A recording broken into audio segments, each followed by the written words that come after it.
Greetings, ladies and gentlemen, and welcome to something new, the Sonic Frontiers Update 3 review. The footage on screen is sped up footage from my live streams, not truly meant to be fully tied into the review, but if you want to see something while listening, you can go ahead and watch this. Let's begin with some background history. The game was released in November 8th, 2022, and I was one of the people who streamed it day one.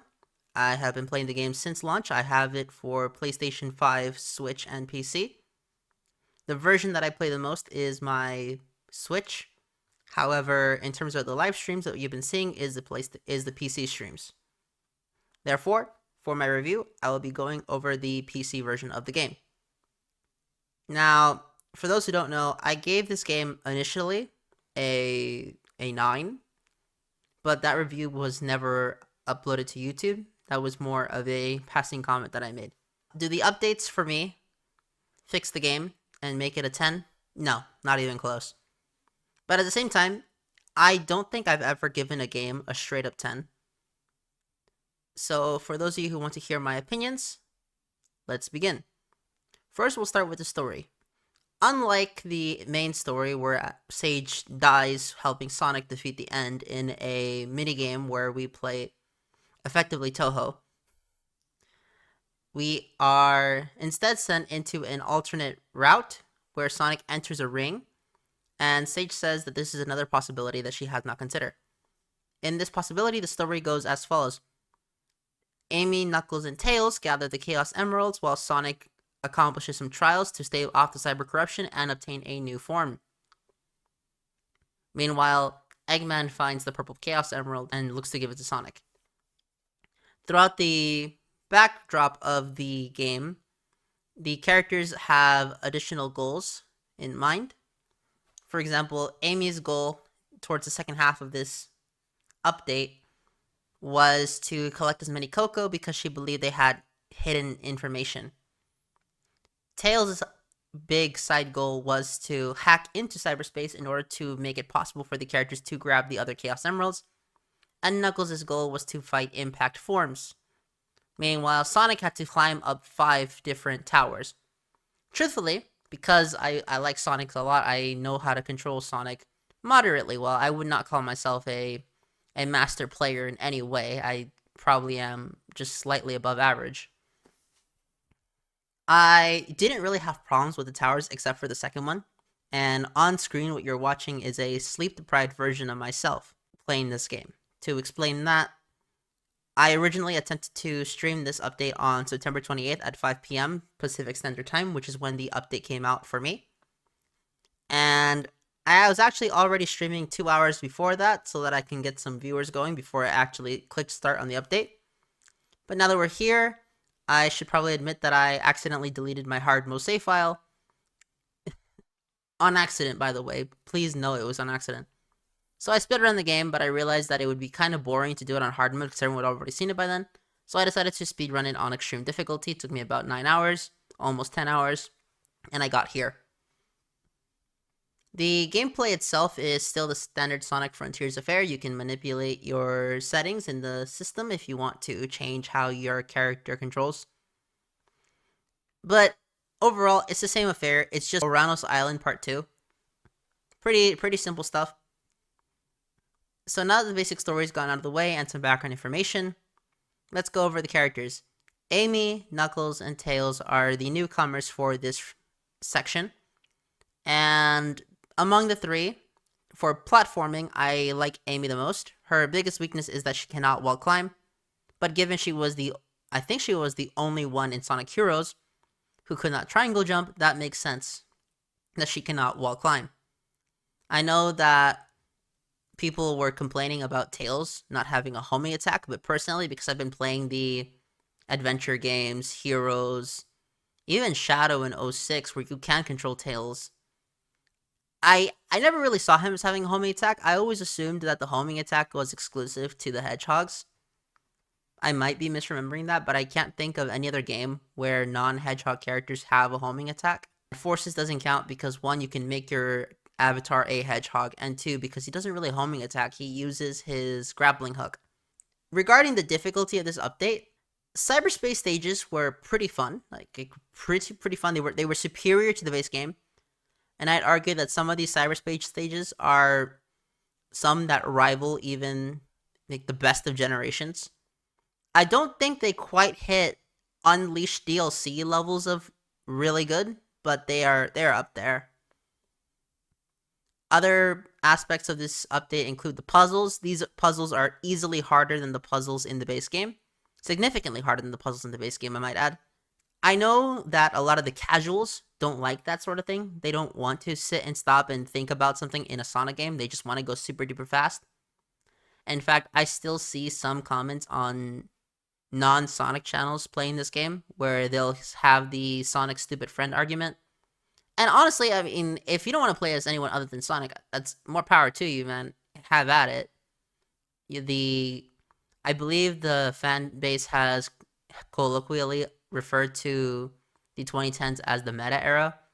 So the meta era games are still available for those who don't want to play as Sonic stupid friends, as they call them. Personally, because my first game was 06, I've always assumed that multiple play styles and multiple characters was something that a lot of games do. And I'm not necessarily wrong. Changing the playstyle, though, is something that is quite rare. But that's besides the point. So platforming, I'd say that the platforming here is some of the best platforming in Sonic. Those towers were amazing. 10 out of 10 towers. I really liked them a lot. Amy was actually really good. I wish she had some distance attacks.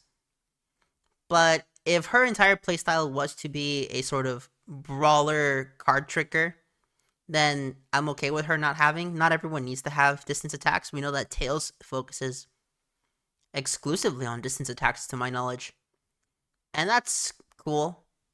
I know that for combat, even Sage at one point in the story for Knuckles will tell you, hey, you were not created to fight these Guardians. That's what Sonic is for. You focus on getting the Chaos Emeralds.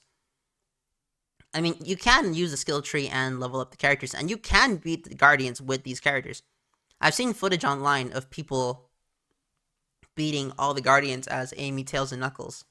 So I know that it's doable, and they're doing it on extreme difficulty, not hard or anything else. Difficulty. Is this the hardest Sonic game ever made? No. That's Sonic Shuffle. Does this rival Eggman Land and Sonic 2 on Game Gear? Yes, I would say so. I would say that compared to Sonic 2 on Game Gear and Sonic Unleashed Eggman Land and some of those DLC stages, I still think that, for the most part, Update 3 is more difficult than those. But there were some people out there calling this, like, Dark Souls, Elden Ring. Okay. I had one person compare this to Lost Levels, which was an interesting comparison. But truthfully, I wouldn't say that it's that hard. Except for Trial 5. We'll get to that. Meanwhile, looking at Knuckles, truthfully, I didn't really mind Knuckles' gameplay. If it wasn't for the glide being so gimped, I probably would have considered it my favorite gameplay style. But because of the glide, it loses something for me, and that's pretty much it for that. I probably would say that Knuckles would be my favorite, but that glide is just so bad that he goes to last place for me. Now we go to Tails. Favorite character to platform as? Definitely Amy. Favorite character to play as in this whole game? Tails. The Cyclone is some of the most fun I've ever had in a Sonic game, playing one of these games. And the thing about the streams is that I didn't go out of my way to do all of the skill tree. I just did it as much as possible. But during these streams, this was the very first time I ever played it, this update. And I can say this, Kishimoto-san definitely upped it up with the platforming. He made really good platforming for this. Now, you just saw me fail on screen, but in reality, this platforming section isn't very hard. I was just being bad at the game. Speaking of which, parrying. What do I think about the concept of perfect parry? First of all, I did say this game should be harder, but I also have gone on record saying that the holding down the parry is fine. It's not a deal breaker for me. Other people, like JadenXV, have stated that they wanted the parry to be timed, so if you want anyone to blame, go blame him. Even though he said he didn't ask for it like that, he wanted it a bit different, he still asked for it, and you all know Sonic Team. When they take criticism, they go very extreme on the criticism. Do I think that the perfect parry is broken? No. In fact, it's very responsive. You just have to be really good at timing it, okay? I'm not gonna lie. I know that on hard mode, some people, I get conflicting answers. Some people say 12 frames, some people say 15 frames. But that tends to be the consensus between 12 and 15 frames for hard mode. Easy mode gives you 120 frames, 2 seconds total. And I don't think I've ever seen anyone play this on normal mode, so I have no idea. But extreme difficulty, I get conflicting reports, with some saying as small as 1 frame and others saying as small as 5. But the consensus seems to be 4 frames. Do I think that's enough time? No. The Dark Souls parry, from my knowledge, is 10 frames long, which isn't a lot, but that's still twice as many as you get on extreme difficulty, and more than twice as many depending on who you ask. So, hooray, Sonic now has a harder parry than a Dark Souls game. But at the same time, I mean, I know that the casuals are going to hate that. You know, I'm coming into this review from the perspective of someone who's been playing Sonic for years, has played all the Sonic games, all the main ones, okay? I played Sonic 1, Sonic 2, Sonic CD, Sonic 3, and Knuckles. I even played Mania, and Mania's a good game. Mania's a great game. But I don't know if I would consider that main series. I mean, it technically is because it takes place in right before Forces, and Forces is main series, so I'll count it for the sake of argument. I played Adventure 1, Adventure 2, the original Adventure 2, not Adventure 2 Battle. I don't think I've ever played Battle outside of the Xbox 360 demo. Sonic Heroes, which I know for a lot of people is their favorite Sonic game. I understand why. Is it my favorite? No, but do I rank it pretty well? Well, just on a day-to-day, like, would I sit down and play Heroes? Probably. But do I have it in my top list? Not even close. I have to bring that up because there's a certain prominent member in the Sonic community who says Heroes is the greatest game ever made. And I do not agree with that person. For difficulty's sake, this was hard. I would say it's about as hard as Code Vein, which isn't the hardest game in the world, but it's not the easiest game in the world either. So that's my comparison. The only instance where I would say that that statement isn't true is during Trial 5. Trial 5 does seem as absolute nonsense as, say, Elden Ring and Dark Souls. That was just so hard. I'm not even kidding. I spent, I think, 20 hours on that. And most people get frustrated, so that's why I say don't do this to the casuals. But if you're like me, and you like those sort of old school, brutal games, you know, like Mega Man 1, Mario 2, Lost Levels type games, then I think you'll love it. But that's for people like that. People who want the perma game over, where if you game over, you gotta go back to World 1-1. You know, people who like those old school era games, I think you'll like Trial 5, but the only part that will really get to you is learning the perfect parry. I'm not gonna lie. I think the perfect parry is way too hard for most people. As a matter of fact, I'll just say this. If you're on extreme difficulty, and you have either vision impairment, dexterity impairment, audio impairment, or any other disability of any kind that affects your reaction time, you cannot win.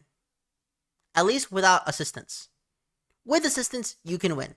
With assistance, anyone can win. But without assistance, if you have any of those problems, don't do this on extreme difficulty. I do not believe you can win. And if you can, then congratulations. You have a lot more patience than I do. Getting on to the towers now. The Sonic the Hedgehog towers. What did I think of them? Well, it's actually pretty simple. Not counting Tower 2, I thought they were pretty easy. Tower 2 was pretty hard because of the bombs that instant killed you. But other than that, I didn't have too much difficulty with any of those sections. As a matter of fact, I think that the towers were the perfect difficulty. And future Sonic games should attempt to have that level. But at the same time, I went around and watched other people's streams of this game. And what I found out is that the casual audience cannot play Sonic to save their life. I'm not gonna lie. Now, there's always exceptions to the rule. Lime Clips is a VTuber. She's actually pretty good at this game. I'm not gonna lie, she was pretty good. But I didn't watch her play the update. I watched her just play the base game. But she was actually good at this game, unlike most other people. So players that I think could do it on extreme difficulty probably include Unleashed when he decides to go out and do it. Although I don't think he will because he was too frustrated after about, I think he's played 9 hours of it, maybe more. Who else do I think could beat it on extreme difficulty? Specifically that haven't done it. I know for a fact Premi Doremi cannot do it. No offense to that guy, but this game isn't Hero, so he's not going to put in the time to learn the mechanics of this game in order to beat this. Sam Procrastinates definitely can't do this. He was struggling on hard mode. And just to put it in perspective, when I did this on hard mode for the first time, I did it on my second attempt, so I didn't think it was that hard. And the end on hard mode, I did it on my first attempt. For those of you who watch the stream, know that I just didn't play the end on extreme difficulty. That's not because I gave up, but just because I figured I already knew enough to write my review. And at the end of the day, I realized that it was just easier to speak from the heart. Okay, just go at it from my honest thoughts of the update after just playing it. Let's get back to these towers. The first tower is just basic platforming, and I mean basic. The only curveball they'll throw at you is that the platforms are angular, meaning you can't stay still. So difficult. Now, apparently, I found out that the Sonic community is deathly afraid of heights. Because so many times during other streamers, I kept hearing, oh my gosh, this is bringing out my anxiety. I don't know. We're playing a video game, guys. Look, if we were actually climbing these towers for reals, definitely, I understand the fear. Okay, I'd be scared too. I'm not gonna lie. Climbing these towers in real life would be mad spooky. But we're playing a video game, dude. No one was in any physical danger. Although, I don't know if you guys saw this, but there was a video on, I think it was a video, it might have been an image on Twitter, where somebody took an Xbox 360 controller and smashed it into their monitor. And the caption on the Twitter post said, "You're not ready for update 3." Something along those lines. That was so funny to me. I know that sounds very insensitive, but the truth is that, man, we're just playing a video game. You don't need to get that serious, dude. That was so funny. Maybe it's just because I grew up watching those, gamer rage compilation videos. But that took me back. Anyways, now that we finished my thoughts on the towers, I thought the towers were mad easy, except for the second one. But even then, the second one wasn't impossibly hard. It just required you to think a little bit and plan out your route before blindly going in. Which I notice a lot of casuals tend to do. They just tend to blindly go into these platforming sections, not look ahead of them, and instead just move about frantically, which inevitably leads to them suffering. But here, as you can see on the screen, you're watching me suffer with Knuckles' terrible, terrible glide. Okay, Sonic Team, Knuckles is not a tank. Knuckles is someone who can glide moderately well. As a matter of fact, if they fixed the Knuckles glide, I probably would have given this update a damn 10 out of 10. But this Knuckles glide is so atrocious that even I can't defend it. Now, even then, as you can see on the screen, I'm still having a lot of fun with this. But is it perfect? Absolutely not. Now let's get on to the trials, which should be the end of it all. Remember, you're listening to this review from the perspective of an extreme difficulty player, not from the perspective of a dedicated YouTube content creator, because I'm not. I'm not a Sonic streamer, even though it looks like I'm a Sonic streamer from my recent history. And I'm not a Sonic channel. In fact, I think I have more Neptunia and Yu-Gi-Oh videos on this channel than I do in Sonic Frontiers. So, for all intents and purposes, I'm a damn casual too. But the thing about me is that if I dedicate my time to doing something, I'm going to do it to the best of my abilities. And that's the big point.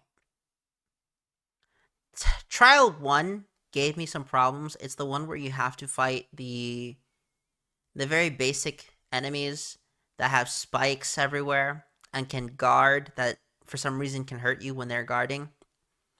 which seems to be some parry of a sort. That one was genuinely hard until you figure out what you have to do. The thing about these trials is that people looked at them incorrectly. They're not fights. They're not boss fights. What the trials were puzzles. But because it wasn't presented to you like a puzzle, to a lot of people like a puzzle, they misunderstood the intention of that section. The first trial was to teach you that, one, the parry can stop hazards, and two, that attacking from a distance, quick and efficient attacks, are the optimal method for obtaining victory. The second trial, the snake trial, the one where you are stuck with only the side loop and nothing else, is another puzzle. The side loop is what is called a red herring in a mystery. A red herring is a clue deliberately meant to distract you from the real clues. A lot of detective stories tend to play with this. Most people don't see Sonic as a detective story, so they didn't really pick up on it, and I really don't blame them. The goal of that was to teach you about timing your parry.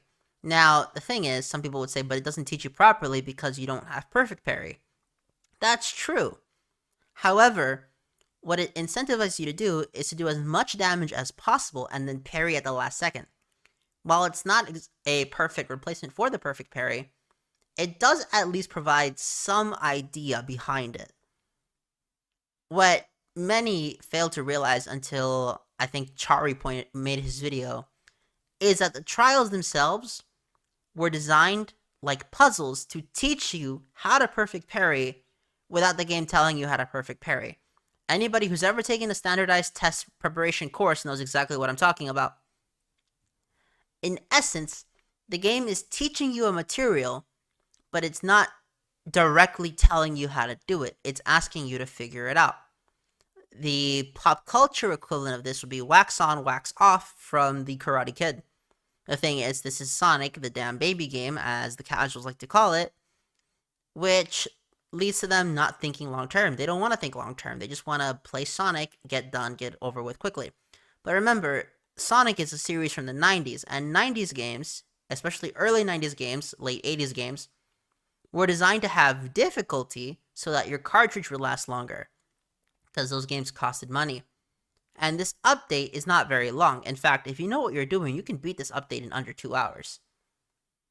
But that assumes you know what you're doing, which many people didn't, as they just rushed through this update without really thinking about mastery. I noticed that a lot of people don't really care about the concept of mastery anymore. People just want to sit down, win first try, and then come back later. And if they're not winning first try, then, ooh, something's wrong. No. Okay, maybe it's just me, but I remember a time when games were not beaten on your first attempt. I remember a time where you actually had to learn to get good at a game. And now, let me just say this. Get good is not a valid argument without proper substance. Because I can play Sonic Adventure 2 badly, and a lot of people still consider it the best Sonic game. Personally, I don't, but a lot of people do, so I'm using that as an example. And what they'll tell me is get good, because the truth of the matter is Sonic Adventure 2 is a game that gets better when you're good at the game. But at the same time, I could play Sonic 06 like a freaking genius Let's Player, because it is, I think, it's still in my top 5 favorite Sonic games. But that doesn't make the game good. But the problem with this is that people are using good in a method that isn't conducive for reviews. People will say good challenge, bad challenge, artificial challenge. But what that really means, when you analyze those words in a context that the person saying those words doesn't want you to think about, is that it's a challenge that they themselves don't enjoy. For example, during the snake trial where you have to use the side loop, people said it's artificial difficulty because the time limit shouldn't be that strict. We know the theory behind it. But that's not artificial difficulty. Artificial difficulty is something along the lines of attacks that you can't avoid. And you must do something before something else happens to dodge them completely. You know, I have to learn the mechanic on the fly to do it. Artificial difficulty is you going through a level absolutely flawlessly, and then out of nowhere, because you're doing so well, the game punishes you for that. That's artificial. What's not artificial difficulty is a time limit. Artificial difficulty means that the difficulty is there no matter what, and that you can't improve at it. For example, an artificially hard challenge is Flame Core Sonic 06 Don't Take Damage Run for the Sonic section. That is literally an impossible challenge if you play the game the way it's meant to be played, because there is a section where you have to dodge fire coming from the ground, but because of how the game is scripted, you are guaranteed to take damage from that fire. However, if you want to take some artificial way of getting to that section, you can actually clip through the wall as Knuckles in order to completely avoid that section with the fire altogether.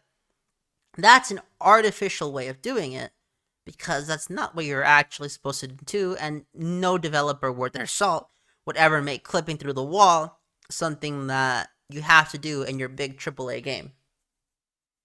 Artificial difficulty, it just means difficulty that's fake. But that's not necessarily true, because all difficulty is difficulty. But some types of difficulty other people don't like, and that's fine. Okay, not everyone likes time limits, okay? People, for some reason, especially the younger crowd, have a hard time with time management. Not everybody likes being stripped down to level 1 and being forced to complete a challenge like that. First of all, that's something that did bother me in a lot of people's reviews. Like, how come I had to go back to level 1 and do this? Well, the reason that it bothered me somewhat has to do with the fact that when people play Tears of the Kingdom and there's a moment where they straight up take all your stuff, I don't think I ever saw any reviewer complain about that. Maybe I'm wrong, but I don't think I've seen a reviewer, a streamer, a Let's Player ever complain about something like that. So I don't see why it's okay for other games to do it, but when it's Sonic, it's bad. What this game does isn't artificial. And I also want to talk about the word jank, because I hear it a lot in these reviews. The word jank means extremely poor or unreliable quality. Well, the answer to that is actually no, okay? Sonic is a very reliable character when you know how to control him. I know that the casuals will have issue with it, because Sonic doesn't really control like other game characters. Okay, Sonic and I guess his closest relative would be Mario, are platforming games. But the way you play a Mario game and the way you play a Sonic game are not the same. Same goes for Crash Bandicoot. The only true comparison that I think Sonic has would be Adventure Era Sonic and Spark the Electric Jester. But even then, Spark the Electric Jester has roughly a decade of superior software behind it, so it's not fair to compare those two just on that basis alone. Let's see how this goes in one go. Okay, I didn't really make it that far. I just took slight distance. But notice how I solve it here. Notice how I move the camera. This is another thing that I noticed the casuals don't do. They don't stop and move the camera. Something that you should be doing since Adventure 1. I'm not gonna lie. One thing that a lot of casual players will do when they play Sonic games is not touch the camera and then complain when the camera's not working. Yeah, I know, you're not using the camera, okay? And some people will say, well, shouldn't the camera work? Well, no, okay, because other games, not just platformers, but other game types, beat 'em ups, those Dynasty Warrior clones, even shooters require you to move the camera to get a better vision. But for some reason, the casuals don't want to do that, and I don't know why. And even some of the longtime Sonic players won't move the camera. That's just something that bothered me. Was I this successful in the second tower? No. The second tower is probably the only part I can really see people stressed out in. But other than that, I don't think so. Now let's talk about the fifth trial, the Master King trial. Because trials 3 and 4, not worth talking about. They're an absolute joke. Those should not have been trials. Trial 4 should have been, like extreme difficulty. You're bumped down to level 1, you can't get hit once. Well, that's only for extreme difficulty. Hard mode, let them get hit, because the casuals suck. But what you can do, keep the 10-minute time limit, because even I thought that was way too much. And instead what you can do is put a ninja, a kunoichi, a shinobi, and a master ninja on that section and have them fight you at once. That would have been a trial. That would have been hard. And that would also be fair because you're still allowed to use the super broken parry. Now, a lot of the casuals would say it's unreasonable, they would hate it, and that's my biggest issue with Sonic, is that Sonic, for a lot of people, is a casual series. More so than other series. Okay, when Mario does Champion Road, it gets praised. When Sonic does New Horizon, it gets hated. Now, some people say, oh, but Champion Road has polish, and I guess you're right, okay? Mario, for example, does have more polish than Sonic. Elden Ring and Dark Souls have more polish than these boss fights. True. But the fights are not so broken that they can't be solved. No, all of it can be solved. Trial 5. Where do I begin? I was there for 20 hours. Literally 20 hours trying to figure out how that fight works. And you know what? It's not impossible.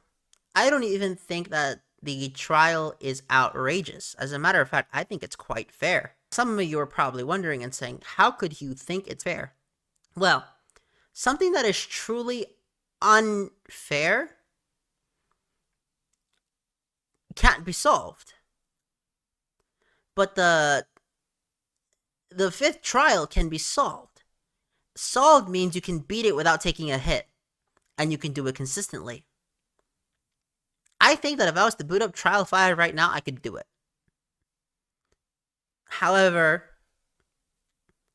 something like beat Flamed Core without getting hit, I can't do it. Those meteors are too erratic, and there are too many sections where the game is scripted and you have a really high chance of getting hit. That is a broken level. And to prove my point, I'll actually show my winning attempt. Last time we made it to the night and almost won. Now I think we can do it.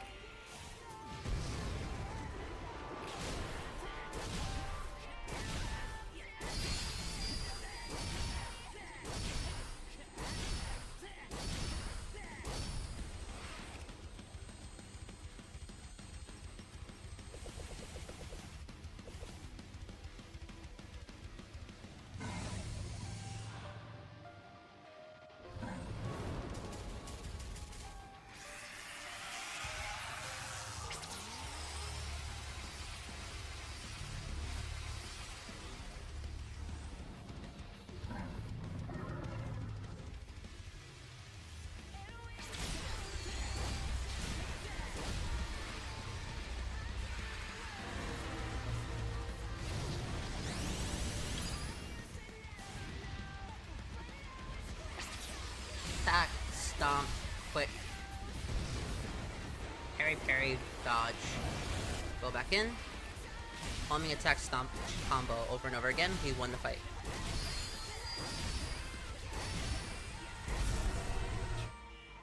Yes. We're doing so well. Guess you don't really know me. Running from the past, it's a losing game. It never brings you glory. Been down this road before. Already know your story. I love this.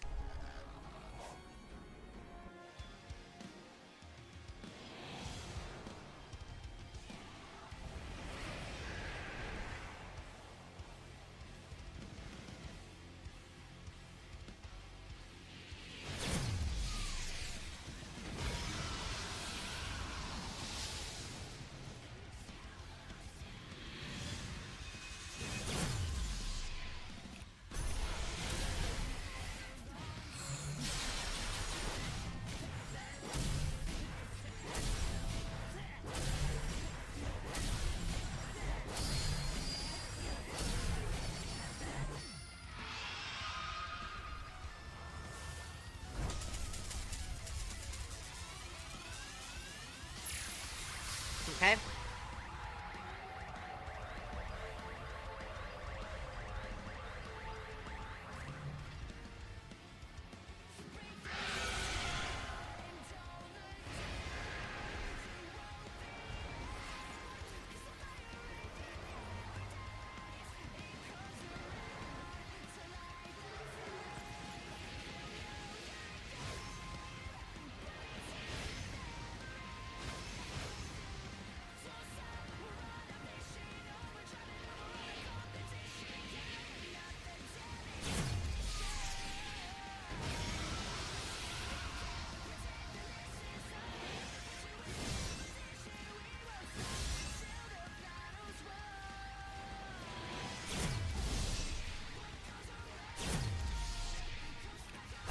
Hi, Anna Pellegrini.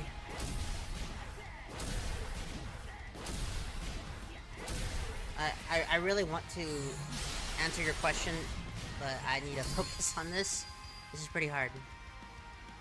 I do not actually believe that I remember you. Where did we meet?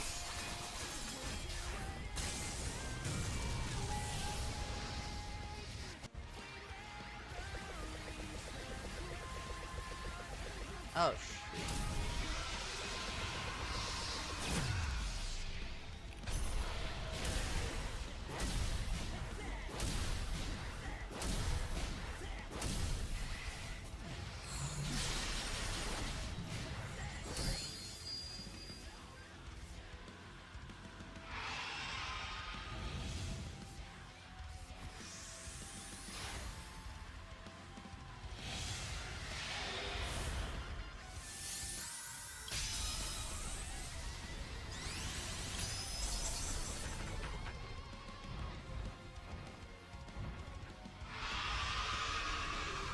Ford what?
Because that was half a decade ago.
Did I do that on the first try?